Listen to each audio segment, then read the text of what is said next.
hello. Бүгдэнд нь өглөөдөр оройн мэндийг хүргэе. Тэнгистэй ярилж ийсэн огт тавтай морил. Өнөөдөр бүгдээрээ хэдэн жилийн чинь товчлох урд чадвар гэдэг сэдвийн тухай ярилццгаая. Одооноос EQ ур чадвараа хөгжүүлж эхлэх юм бол яагаад оройтхгүй вэ? Нэг ялангуяа EQ ур чадвараа хөгжүүлж эхэлснээрээ магадгүй хөрөнгөний зах зээлийн ярилцаанд алдах байсан, өрн таран хийх байсан 2-3 жилээ хэрхэн хэмнэх боломжтой вэ гэдэг тухай ярилцъя. Мөн дээрээс нь EQ ур чадвар нь хэрхэн илэрдэг юм гэж юу нь яг юу юм? За тэгээд арилжаан дээр яг яаж гарч ирдгийг жишээнүүдийг харцгаая. Тэгээд хамгийн сүүлд нь EQ ур чадвараа хэрхэн хөгжүүлэх вэ гэдэг 3 алхамтай бас танилцаад бичлэгээ жаргахдаа миний сүүлчийн 6 сарын хугацаанд өдөр болгон хийж байгаа EQ чадварыг маань нэлээд хүчтэй хэмжээнд хөгжүүлсэн, ашигын хэмжээг маань бас томсгосон, алдагдлыг маань багасгасан, тийм ээ. Арилжааны сэтгэл зүй тал дээр хийжсэн тэнэг зүйлсүүдийн зогсооход тусалсан нэгэн дасгалыг хуваалцаад өнөөдрийнхөө бичлэгийг жаргая. Тэгэхээр өнөөдрийн бичлэгийг нэг ойролцоогоор 20-30 минут болох болов уу гэж бодож байна. Тэгэхээр бал цаасаа бэлдээд EQ ур чадвараа хөгжүүлэхэд бэлэн болвол эхэлцгээе. За тэгэхээр EQ ур чадвар маань бол emotional intelligence гэж байгаа. IQ гэж бас байгаа тийм ээ. Нэг нь бол математик тооцооллын ур чадвар, нөгөөх нь сэтгэл мэдрэмж өдөртөн залуурдаж ойлгох ур чадвар гэдэг хоёр ур чадвар. Тэгээд бага ахуй наснаас миний хувьд бол зүгээр өөрийнхөө жишээг л харахад EQ ур чадвар бол амжилтанд IQ-гаас илүү чухал байдгаа гэж сонсдог байсан болохоос хизээж хэрэгжүүлж үзэж байгаагүй. Утга учирыг нь ойлгож ашиглаж исэн удаа бол байхгүй. Тэгээд азар гэх юм уу Leo Gura гэдэг хүний YouTube channel actualize.org гэдэг та нар мэддэг болвол тийм ээ, тэрэн дээр маш сайхан олон сэдвээр хүмүүстэй лекц хуваалцдаг. Тэгээд тэрэн дээрээс хамгийн анх удаага emotional intelligence, emotional mastery, сэтгэл мэдрэмжээ мастерлах хэрэгтэй. Сэтгэл мэдрэмжээ болвол хүний төв мотивацийн юу гэдгийг төв мотивацийн систем болж өгдөг. Сэтгэл мэдрэмж тийм ээ, эмоц гэдэг зүйлээр л хүн хөглөгдөж явдаг. Хийж байгаа бүх шийдвэрийн чи арталт эмоц гэдэг зүйл бас байдаг юм. Мөн дээрэс нь хүн бол эмоци амт юм аа, логик, рационал амттай огтхонч биш юм аа гэдэг тухай анх танилцж байгаа юм. Тэгээд маш сонирхолтой дасгалыг аваад тэрнтэй танилцаад тэгээ хэрэгжүүлж эхэлж байгаа юм л да. Эхэндээ бол нэг юм анзаарахгүй. Тэгтээ маш тууштай хийгээл байсан өдрийн 3 цаг тутамд өөрийнхөө сэтгэл мэдрэмжийг буулгаж бичээл нэрлээл тэр болгон дээр өөрийгөө чагнаал, энэ яг яагаад байгаа вэ? Хаанаас гарч ирээд байгаа вэ? Надад яг юуг хэлж өгöd байгаа вэ? Гэх мэтчлэн өөрөөсөө асуугаал. Тэгэд ашигласан. Тэгэд үнэхээр бас гайхамшигтай үр дүнгууд гарч ирсэн. Зүгээр хийдэг ажлынхаа хувьд орлого маань 10 дахин нэмэгдсэн. Өөрөөртөө илүү асуудлыг илүү даван туулах чадвартай болсон. Өөрийгөө илүү зохицуулах чадвартай болсон. Сөрөг мэдрэмж гарч ирэх юм бол тэрийг зүгээр тайлж, ойлгож, цааш нь урагшлах боломжтой болсон. Өмнө нь бол боож өгдөг байсан юм бэл. Өмнө нь бол айдаг байсан юм бэл. Өмнө нь бол цухтаадаг байсан юм бэл. Ойлгохгүй ямар мэдрэмж төрөөд байгаа юм, хаанаас гарч ирээд байгаа юм, яаж энийг зохицуулах юм гэдэг тухай ямар ч ойлголт байхгүй. Тэрэндээ живээд үлдчихдэг. Тэгэнгүүт нэг газараа гацж байгаа юм. Нэг ялангуяа арилжаан дээр энэ яаж гарч ирж исэн бэ гэхээр би маш их алддаг байсан, олон аккаунттаасан фанд дээр фейлдсэн, тийм ээ, тэнийг зүйвс хийсэн, өөртөө болон арилжаан дургу хүрсэн, арилжаан миний хувьд хар нөх болон хувирсан. Тэгээд тэрийг ойлгоочгүй явж байгаа юм. Тухай бүр дээр нөгөө жижигхэн алдагдлуудыг ойлгохгүй яаж нөлөөлж байгааг нь анализ хийхгүй, тэмдэглэл байхгүй, анзаарах гэдэг зүйл огт байхгүй. Арилжаал яваад ангууд нэг л өдөр тесэрч гарч ирдэг. Нэг л өдөр аккаунта блоу хийдэг, тэнэг юм хийдэг. Тэгээд нэг л өдөр хайцсан байдаг. Анзаарсан чи би хайчихсан байсан хэд удаа. Нэг тийм ч олон удаа биш ээ бас ч гэж бурхны авралаар нэлээд тууштай байсан. Гэхдээ би ч одоо тий огтхож ашиг машиг хараагүй байх үедээ штэ эн чи миний арилжааны бүр ихэн үе явахгүй. Муу үедээ гэсэн. Тэгэхэд бол одоо эргэж харахад энэ сэтгэл мэдрэмжийг залуурдах, ойлгох, чиглүүлэх таних ур чадвар бол бүр байгаагүйсэн юм байна гэж ойлгож байгаа. Тэгээ одоо болохоор маш анзаарахтай болсон. Өдөр болгоны арилжаан дээрээс л нэг зүйл сурж авдаг болсон. Тэрийг маш хурдцтайгаар сайжруулдаг. Маргааш шинээр шин сайн зүйл хийж чаддаг. Тийм болж байгаа. Маш сонирхолтой. Тэгэхээр бол за одоо хэдүүлээ яацгаая. Ер нь бол нэг ингэж танилцсан EQ ур чадвар гэж нэг тиймэрхүү зүйлсийг хэлж байгаа байна. Тэгвэл EQ хөгжөөгүй байх үед яаж илэрдэг юм бэ? Та нар миний түүхийг сонсоод баг зэрэг бас яаж л байгаах. За нэг иймэрхүү байдаг юм байна. Гэд дуулж байгаа байх. Гэхдээ яг хөгжүүлээгүй яваад ах юм бол яах юм? Ер нь зүгээр EQ биш, зүгээр л ингээл арилжаад явж ийл хамаагүй те. Энэ дотоод сэтгэл зүй, сэтгэл мэдрэмж гэдэг зүйл дээр өөрийгөө хөгжүүлэхгүй л явж ийл та. Тэгвэл яачаад байгаа. Гэ тэгжиж магадгүй. Тэхийн бол тэгвэл яадаг вэ гэдэг тухай ярилцъя. Тэгээ энэ тухай би бодлоо л доо. Ер нь бол EQ нь хөгжчихсөн хүн энэ тал дээрээ тийм ээ. Хөрөнгө оруулалт хийсэн хүн бол хийгээгүй хүн хоёрын ялгаа юу байх вэ гэсэн чинь нэг нь бол маш хурдцтайгаар сайхан сайжирдаг. Одоо яг над шиг одоо би өөрийгөө өмнөх хөлбөртэйгээ харьцуулахад ямар хурдан сурж байгаа, ямар алтайгаа давтгаа болж байгаа, сөрөг мэдрэмжинд ямар бууж өгөө болж байгаа зүгээр л ингээл ойлгоол явцдаг болсноо хараад баярлж байгаа юм л да. Тэгээд эндээс би юу ойлгож байгаа байхгүй. Вау, 3-4 жилийн өмнө бол арилжаа хийх ямарч боломжгүй байсан юм биш тэгээд. Яагаад гэвэл нөгөө алдагдал бүхэн чамд яаж нөлөөлөд байгаа юм? Айц чамд байгаа мó гүү мó? Одоо арилжж байгаа хүн чинь төрөл төрлийн мэдрэмж тийм ээ? Тэр мөнгөчин зах зээл дээр хэлбэлцэж яхад төрж байгаа шүү дээ. Тэрэн дээр гол нь чи айж байгаа мó гүү мó? Тэрийг таньж байгаа юу үгүй юу? Гэдэг асуулт байхгүй юу? Танихчгүй байсан гэж бодлоо. Танихчгүй. Одоо би бол маш шударгаар хүлээн зөвшөөрдөг. Би яг одоо бүр ингээд яах гээд байна. Хитрхи эрт гарах гээд байна. Жоох ашиг харангуутал тий айц байсныг одоо л би ойлгож байгаа байхгүй. 3-4 жилийн дараа штэ. Тийм ээ. Тэгээ энэ бол мэдээж бас тийм дасгал хийж энэ тал дээр хөгжсөний үр дүн. Тэгэхээр хөгжөөгүй байгаа хүний хувьд бол ойлгохчгүй гэсэн үг. Одоо тэнд хамгийн том аюул байгаа юм л да. EQ хөгжөөгүй байгаа хүн маань өөрөө айцтай арилжаад байгаа юу гүй юу, шуналтаад байгаа юу гүй юу гэдгийг таньж чадахгүй. Таньж чадахгүй юм чи яаж залруулж, өнгөлж дараагийн төвшөнд гаргаж ирэх вүлээ тийм ээ? Боломжгүй. Тим аюултай байгаа. Тэгэхээр эсэргээрээ EQ-го хөгжүүлсэн тийм ээ өөрийгөө маш сайн сонсч чаддаг ийм алдаа гарах гэдэг ингэж буруу зүрх бодох гээд байна.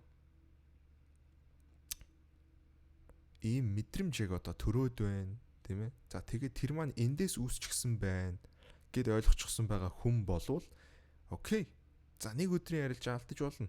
Тийм ээ. Сэтгэл мэдрэмжээ ойлгоогүй залуурдч чадаагүй мастерлаагүйгээсээ болоо. Гэхдээ тэр хүн чинь таньж чадж байгаа гэдэг маань өөрөө асар өндөр одоо EQ чадвартай байгаагийг шинж байгаа байхгүй.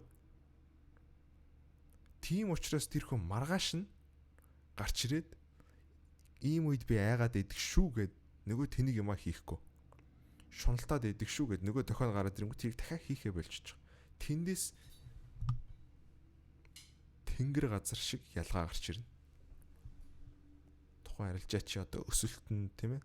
Ийм л болохоор зарим хүмүүс одоо 5 6 жил 10 жил хийгээд байраа тавиад фейлдэд байгаа бол зарим хүмүүс 1 жил хийгээд зарим хүмүүс 2 жил хийгээл ашигтай арилжаач болчихж байгаа. Амжилтанд хүрчихэж байгаа. Тийм ээ. Тэгэхээр эндээс би маш одоо товчхоноор хэлэх юм бол энэ ур чадвар маань байгаа үгүйгийн ялгаа нь хэр хурдан хөгжих вэ гэдгээс алдаага дахин давтаад байх үгүй юу гэдгээс гарч ирдэг. Тэндээс EQ байгаа эсхийн одоо үн цэн нь гарч ирнэ гэсэн үг. Окей. За дараагийн хэсэг хэдүүлээ юу ярилцгаая? EQ хөгжсөний дараа анзаардаг торгон зүйлс. Одоо энэ лист надаа биччихсэн 12 юуны лист байна. Тэгээд энийг арилжаагчд маань шууд тийм ээ өөрсдийнхөө арилжаан дээр ашиглаад бариад авах боломжтой ийм гоё лист байна. Магадгүй надад 3-4 жилийн өмнө энэ листийг хэлээд өгсөн байсан бол би эдгээр зүйлс дээр илүү анхаарлаа хандуулад ашгаа нэмэх байсан. Алдагдлаа багасгах байсан. Тэгээ илүү хурдцтайгаар сайн арилжаач болох байсан. За хамгийн нэгдүгээрх нь зөв таамагласан хэдий ч ороогүй оролтууд хэрхэн нөлөөлж байгааг анзаарч эхэлдэг байна. EQ хөгжсөний дараа анзаардаг торгон зүйлсийн чагсаалт. Нэгдүгээрт зөв таамагласан хэдий ч тийм ээ чи ингээ харж яах нь шүү дээ. За ингээ доош явчих юм байна гэд тэгсэн чинь тэр доошоо яг жигнэсээ явцсан. Гэхдээ чи ороогүй. Тийм болвол хэрхэн нөлөөлж байгаа вэ гэдгийг анзаарч эхэлдэг. EQ хөгжсөн бол. Окей, над нөлөөлж байгаа юм байна шүү гэдгийг шударгаар ойлгох нь шүү дээ. Энийг би өөрийнхөө арилжаан дээрээс барьж авч байгаа юм. Вау, тий? Ингээ харж байгаа байхгүй юу? Нэг өдөр би арилжаа хийгээд нэг л харсан чинь маш таарах хүн сетапн дээрээс бүр ингээд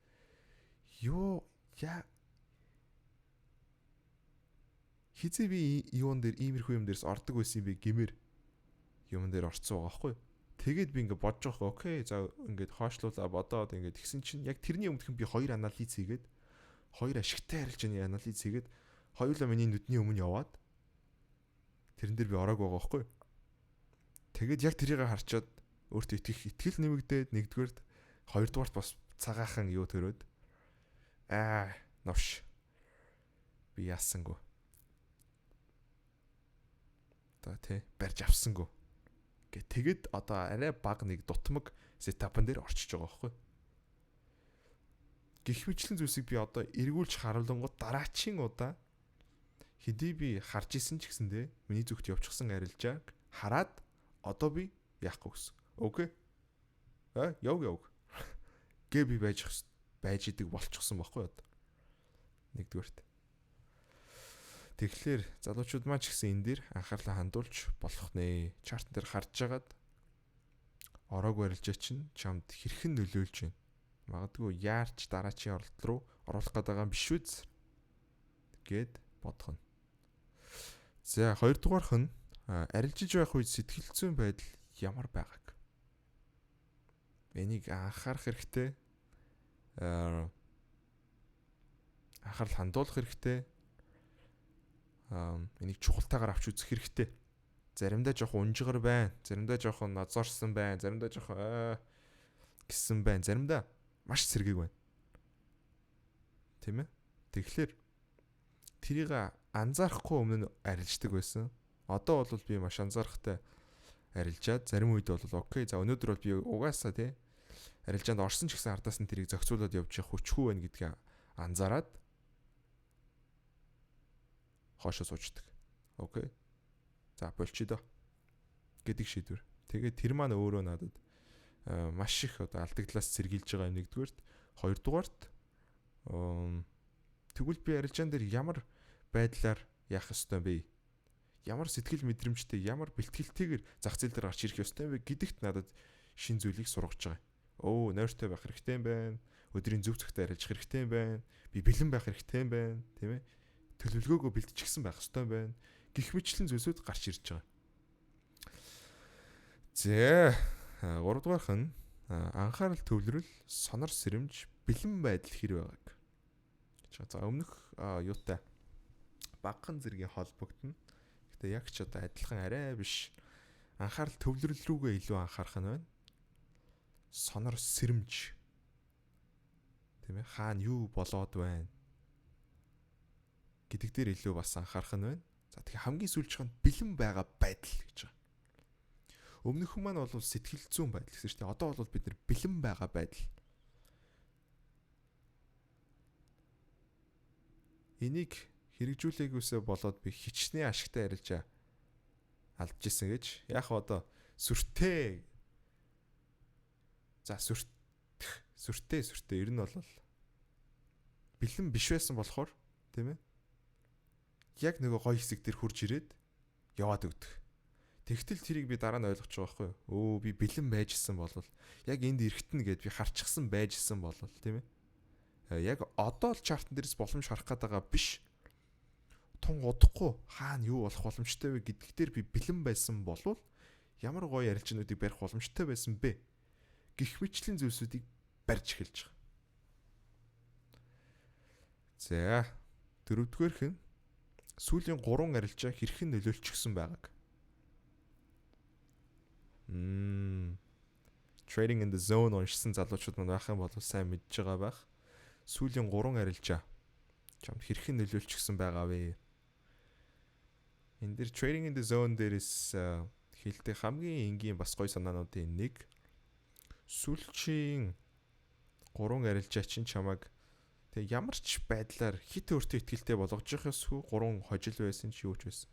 Хожигдол байсан тохиолдолд бас чамайг гутран болгож явахсгүй. Энэ л чадварлаг арилжаа чинь чадвар шинж чанар гэж байгаа. Тэгэхээр EQ маань хөгжөөд ихэлсний дараа болвол анзаарч эхэлдэг зүйл маань сүүлийн 3 арилжаа хэрхэн нөлөөлсөн байгааг анзаарч эхэлж байгаа. Окей. За би нэг чартыг ингэж харах гээд байгаа юм шүү. Жохон нэг айцтай байх гээд байгаа юм шүү.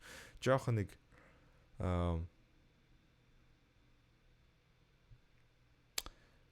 хитрхи өөртөө ихтэй догдлоод эйфориатай арилжих гээд байгаа юм байна шүү гэд бариад эхэлдэг.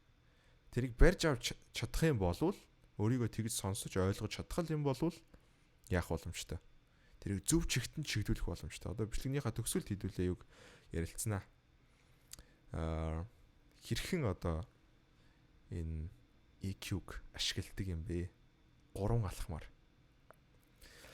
За тэгэхээр дараачих маань бол 5 дахь нь сайжрах ёстой юунаас зүхтаагаад яваад байгааг гэж байгаа. Юунаас зүхтаагаад яваад байна вэ?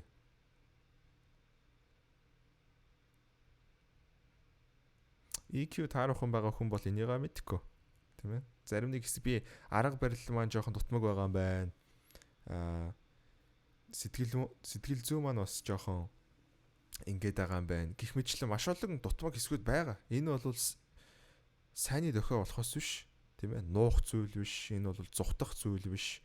EQ жоохон таарахын байгаа хүн бол тэрийг барьж авч чадахгүй. Хаана дутмаг байгаа зүйлээ ойлгож чадахгүй, тэрнээсээ зүхтаагаал яваад байна. Ойлгож барьж авч чадахгүй байгаа хүн чинь хизээч сайжрахгүй. За 6 дахь нь хизээ юунаас болж төвчээргүй арилжаад байгааг анзаарч эхэлдэг баг. Хизээ юунаас болж төвчээргүй арилжаад байгааг анзаарч эхэлдэг байх нэ. Зарим оролтууд төр хитрхи эрт орно. Дутуу confirmation аавн яагаад тийм ээ төвчээргүй байгаа байдлаа таньж чадж байна гэдэг маань яг л би одоо энэ санааг олон дахин хэлэх гээд ах шиг байна л да. Гэхдээ тэндээс л дараачийн удаа чи илүү төвчээртэй байх боломж чинь гарч ирж байгаа. Төвчээргүй байдлаа барьж авч чадахгүй байх юм бол анзаарахгүй байх юм бол яаж тэрийг сайжруулах вэ? Зүлгэх вэ? Тийм ээ. Тэгэхээр тэрийг барьж авдаг байх нэ. Дараачих нь дүрмээ ямар үед зөрчөөд хэрхэн өөрийгөө зөвтгөхөд байгааг анзаарч эхэлж байгаа. Анзаарах гэдэг байгаа ш. Бүхний эхлэл EQ байгаа учраас энийг өөрөө анзаарах боломжтой болж байгаа.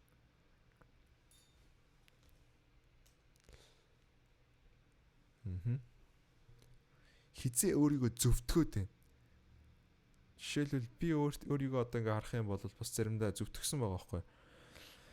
За жоохон эрсдэл юм чин дээ. Тийм ээ. Дондож хийдэг эрсдлээс маань хамаагүй бага юм чин дээ. Яах вэ? За ойр нэг арилжааг юм чин ингээд тэгж зөвтгөж байгаа байхгүй. Дараа нь би тэрийг харахаар дургу үрж байгаа байхгүй. Тэрийг би дараа нь бас ойлгож байгаа юм л да. Өө би чи ингэж өөрийгөө rationalize хийдэг юм байна. Өөрийгөө зөвтгдөг юм байна. Тийм ээ? Гэж ойлгож байгаа гэсэн. Хизээ дүрмээ зөрчөөд байна. Зөрчөө тэрийг яаж зөвтгөхөд байна. Яаж зөвтгөж байгаагаа анзаарахгүй байх юм бол тэнийг юм хийчгээ тэрийг зөвтгсөөр л байна. Гэдэг чинь чи дүрмээ зөрчсөөр л байна гэсэн. Дутуу confirmation дээрээс арилцсаар л байна гэсэн. Одоо муухай сэтгэл зүйтэй байсаар л байна гэсэн үг, тийм ээ? Гэх мэтчлээ. 8 дугаарх нь алдагдал хэрхэн нөлөөлж байгааг. Энэ том зүйлсийн нэг шүү. Алдагдал хэрхэн нөлөөлж байгааг гинэ. Энийг би хизээч анзаарч байгаагүй. Ямар ихээр хуралдаж явж исэн, ямар их айдас надад хуралдаж исэн, ямар их үзэн ядалт бас хуралдаж исэн, ямар их өөртөө итгэх итгэлгүй болгож исэн бэ гэдгийг би ерөөсөө ойлгож байгаагүй. Анзаарахгүй яваал байсан, зүгтаагаал байсан, зүгээргээл байсан. Тэгтэл би нэг боловсруулж байгаагүй, нөгөө EQ байхгүй хүүхэд штэ. Тэ. Тэгтэл болвол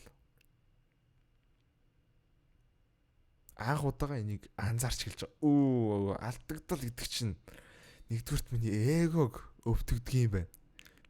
Би таамаглал дэвшүүлээ тэр буруу бахаар муухай байдаг юм байна.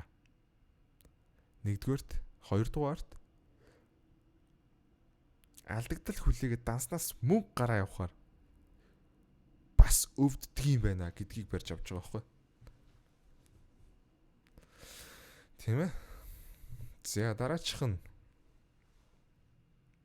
тэгэд ердөөс алдагдал чамд хэрхэн нөлөөлж байгааг эртнээс барьж аваад сурчих юм болвол ерөөсөө л ажрахгүй болохын эхлэл. Алдагдал болгоныг тийм ээ бүр ингэж анж байгаа. За чи надад яг ямар метр төрүүлэх чинь гэдээ ингэж харж байгаа. Нутагшаага сонсох нь шүү дээ. За окей. Одоо энэ тийм мянга арилжаа хийж байгаа залуучууд хинч энэ тухай ойлголтгүй. Тэгээ яваал байна. 2-3 жил өнгөрнө. Тийм ээ. Арилжаа гэдэг зүйл аимшигтай хар нөх шиг байсаар л байна. Тэгээд эцэст нь хаяад дуусна. Тийм ээ. Эхлүүлсэн хүмүүсийн 90-95% нь биш ээ. 90-95% нь хаяад дуусдаг, мөнгө алддаг, зах зээл. Тийм ээ. Харин одоо иймэрхүү EQ чадварын тухай сонсож байгаа болвол энэ тухай өөрийгөө хөгжүүлж байгаа болвол чи тэр 90-95%-ийн нэг хэсэг байх албагүй. Окей, за дараачих нь хизээ айдсаар арилжиж байгааг анзаарч эхэлдэг байх нэ. EQ-тэй болох үед. Энэ бас солиотой шүү. Энийг бүр эртнээс анзаараад сурчих юм бол одоо би та нарт нэг дасгал өгөн. Тэрийг ашиглаад EQ чадвараа хөгжүүлээд энэ нэг ганц тийм ээ сүүлийн 2 бол бас үнэхээр арилжаагч өөр төвшөнд гаргаж ирэх чадaltaй ийм концептууд байгаа. Тэгээд айдсаа тань чадах юм бол ашигтай явж байгаа үед чи яаж айдаг юм бэ? Маш нарийн одоо анзаарагдахгүйгээр нэг тийм симхийгээр айдсаар шийдвэр гаргаж идэг юм байлээ хүн. Энийг би бүр маш сайн барьж авч ирсэн. Тэгээд энийг анх удаага тань чадсан болохоор өөрийгөө зөв чиглүүлж чадж байгаа. Окей, би ч айдсаар бүр гарах гад байсан вэ штэ. Гэт. Тэгээд тэн дээрс өөрийгөө барьж чадангууд ашига хэд дахин томруулж байгаа юм. Гайхамшигтай гэдэг. Би зүгээр жоохоо тэр айдсыг давтсан болохоор ингэж гоё шагнуулж байгаа мó гэд бүр гайхсан.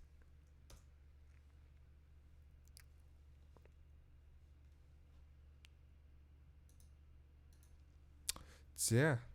Юуны маань цэник дуслаа.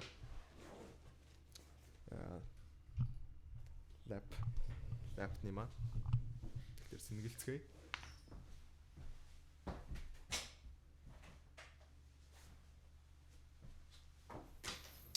I am back.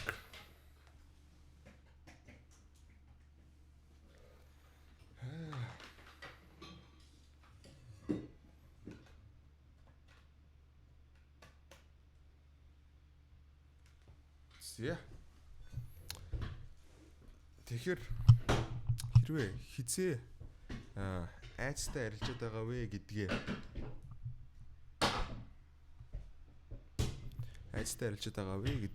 барьж аваа сурчих юм бол тэрний арталд маш их ашиг ногдож байгаа нэгдүгээрт. Хоёрдугаарт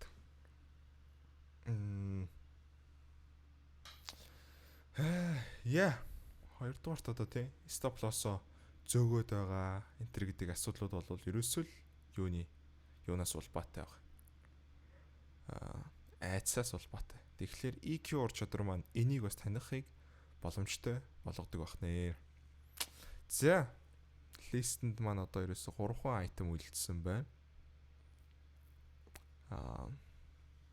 Чигсалтанд маань 3 санаа үлдсэн байна.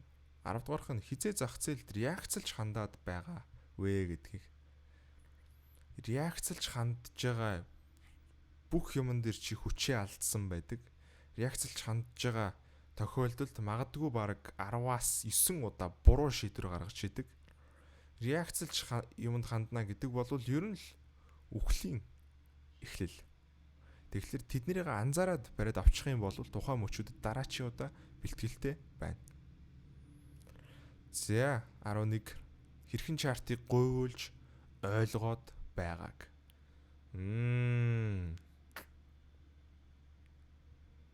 Энэ бас гоё юу шүү те. Хэрхэн чартыг гуйвуулж ойлгоод байгааг гинэ. Юу гэж байгаа юм бол энэ маань бол юу хэлж байгаа. Одоо чартыг байгаагаар нь харахаа болоод өөрийгөө хамгаалахын тулд хамгаалтын механизмаа асаагаад яаж хараад ахыг хэлдэг. Одоо тийм ээ зүхтаж хараад ахыг. За одоо ингэчхэл үүдээ гэл тий. Минийх л яг хүрхгээл энэ да гэл. Тэгтэл нөгөөх нь шал өөрийн зүйл харуулж хахад тэрийг шударгаар хүлийн зөвшөөрч чаддаггүй. Хи хоосон юм дотор арилжаад байдаг. Ингэж харж чадахгүй байгаа бол өөрийгөө хуурсаар л байна. Эцэст нь тийм ээ буруу шийдвэрүүдээ гаргасаар л. Тэгэхээр EQ хөгжсөний дараа бол адаглаад хизээ өөрийгөө яагаад байгаагаа олж хардаг бахан. Хуураад байгаагаа хизээ чартыг гуйвуулж өөртөө тохируулж хараад байгааг объектив өнцгөр биш. Тийм ээ. За хамгийн сүүлд нь 12 дахь нь дээрх бүх алдаанууд юунаас болж үүсэт байгааг ч гэсэн анзаарч эхэлдэг байх нэ. Энэ бол бас nice. Одоо хэдүүлээ ярьлаа шүү дээ. Айдас үүсдэг юм байна, сандрал үүсдэг юм, паник үүсдэг юм байна. Реакцлж хандаж эхэлдэг юм байна. Чартыг гуйвуулж харддаг юм байна. Алдагдал биднэрт тийм ээ олон янзаар нөлөөлдөг юм байна. Тэгвэл энэ болгоны арталд энэ болгоны шалтгаан нь бас юу юм бэ гэдгийг олж хардаг байх нэ. Хэрвээ шалтгааныг нь ойлгочих юм бол тухайн зүйлийг мэдээж засахад амархан байна. Тийм ээ? Дараагийн төвшнөр багхэд байх нэ. Ерөөсөө эдгээр принциплүүд одоо намайг ашиггүй арилж ачаас break even руу гаргаж ирж байсан. 7 хоногт ашигтай гарч ирдэг болгосон. Сэтгэл зүйн хувьд ч гэсэн нэлээд чангаруулсан. Окей. За тэгвэл одоо хэдүүлээ шийдэл хөгжил ярий. Яаж EQ ур чадрыг хөгжүүлэх вэ? Хаанаас эхлэх вэ? Ямар дасгал хийх вэ? Тийм ээ? Эдгээр гайхамшигтай зүйлсүүдийг гарч ирдэг юм байна. Тэгвэл тийм ээ хаанаас эхлэх вэ? 3 алхам. Хамгийн нэгдүгээрх нь эмоцийг таних. Сэтгэл мэдрэмжийг таньж сурах хэрэгтэй. Хэрхэн тухайн сэтгэл мэдрэмжийг таних вэ гэхээр ямар ч эрэгч бай, сөрөгч бай тухайн мэдрэмжийг шударгаар ойлгоод, үнэлээд зүхтаахынхаа оронд илүү нүүр тулаад шалгааж эхлэх. Хаанаас үүсэж байгаа юм? Чи яг юу юм? Юуг надад хэлэх гээд байгаа юм? Ямар шийдвэрт намайг хүргэх гээд байна вэ? Гэдгийг нь шалгаагаад эхлэх юм бол юу боломжтой болдог вэ гэхээр тухайн зүйлийг таних боломжтой болж байгаа. Айдас гэдэг чинь ийм юм байна. Уур гэдэг чинь ийм юм байна. Гомдол гэдэг чинь ийм юм байна. Цөхрөл гэдэг чинь ийм юм байна. Шунал гэдэг чинь ийм юм байна. Харуусал гэдэг чинь бас ийм юм байна. Гэх мэтчлэн ойлгодог, таньдаг баг. Тухайн эмоц болгон маань өөрөөсөө ийм юмтай ах нь шүү дээ. Тийм ээ? Эмоцны одоо үйлгээ харж исэн бол би 3-4 жилийн өмнө бас яаж хад судалж хад яаж байсан? Одоо таарлаж байсан нэг эмоцийн дугуй тойрог гэж байгаа. Тэгээд тэр маань бол дотроо ингээд олон төрлийн эмоцтой. Тэр болгоныг нэг нэгээр нь таньж эхлэх нь байна шүү дээ. Энэ чинь ийм нэг нэгээр. Тийм ээ? За тэгвэл хоёрдугаар алхам таньсны дараа тухайн эмоцыг ойлгох. Энэ дээр баг зэргийн судалгаа хэрэгтэй, унших хэрэгтэй. Олон мундаг хүмүүсийн яриаг сонсож болно, ном сурах бичиг авч болно, интернетээс гуглдж болно. Окей, уур гэж юу юм? Хаанаас гарч ирдэг юм? Яагаад юм? Тухайн эмоцыг зүгээр шууд утгаар нь ойлгоно гэсэн үг байхгүй? Мэдээлэлээр бөмбөгдөнө. Таньж чадна гэдэг чинь өөрөө тухайн зүйлийг салгаад энэ нэг зүйл байна шүү гэдгийг барьж авч байгаа юм. Чамд дараачуудаа гарч ирэх тэр үед нь таньдаг болцсон байна гэсэн үг байхгүй? Уур найз. Харуслуу. Айц шүү дээ, тийм. Окей. Гэ таньсныхаа дараа одоо бид нэр тухай бүрээр нь судалж, мэдлэгээ нэмэгдүүлж ойлгох. За одоо өөрийнхөө юун дээрээс бас жоохон хуваалцах юм бол айдас бол зах зээлд өгөхгүй гэсэн сэтгэлээс гарч ирж байгаа. Өвдөлт авсан үед уур хилэн гарч ирж байгаа. Төлөвлөгөө болон эрмэг байхгүй байх юм бол сандрал, паник гарч ирж байгаа. Тийм ээ. Өөрийгөө алдах үедээ, өөрийнхөө нэг хэсгийг үгүй болгох үедээ гисэн айдас гисэн одоо тийм ээ зовнилоос мөн адилхан айдас бий болж байгаа. Шунал гэдэг бол нэгэн төрлийн эмзэглэлийн тэмдэг байдаг, тийм ээ. Өөртөө итгэлгүй байгаа байдлын шинж тэмдэг. Өөрийнхөө стратегинд бас итгэлгүй байгаагийн шинж тэмдгийг гаргаж ирнэ. Гэх мэтчлэн одоо тухайн юу болгоныг ойлгох нэ. Тийм ээ. Одоо атаархал гэлж гэх юм бол би энэ бас гадаадын YouTuber Leo Skepai гэдэг гей залуу байдаг. Маш том инфлюенсерүүдийн нэг. Тэгээд нэг подкастн дээрээс нь би сонсч ирсэн. Юу гэж хэлж байгаа вэ гэхээр окей. Чи ямар нэгэн хүнд атаархаж байгаа бол би чи тухайн зүйлийг нь авч чадахгүй гэж бодож байгаа болохоор чи атаархдаг гэж хэлж байгаа. Өөрөөр хэлэх юм бол өөртөө итгэлгүй байгааг харуулж байна гэсэн. Өөртөө итгэлтэй би юунд ч хүрч чадна би тийм ээ зорьсон, бодсон, өөрийнхөө харсан зүйлээ авдаг хүн гэж өөртөө итгэж байгаа хүн бол хүнд ч атаархдаггүй.